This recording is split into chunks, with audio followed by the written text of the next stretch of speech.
warahmatullahi wabarakatuh. Salam kenal semuanya. Saya Yakub Fisabilillah, biasa dipanggil Yakub.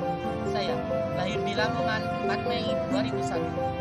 Saya mahasiswa Universitas 17 Agustus 1945 Surabaya, program studi Administrasi Negara, Fakultas Ilmu Sosial dan Ilmu Politik.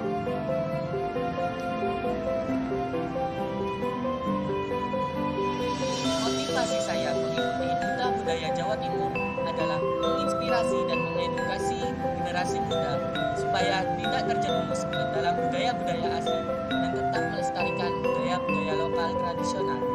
Sekian dari saya. Wassalamualaikum warahmatullahi wabarakatuh.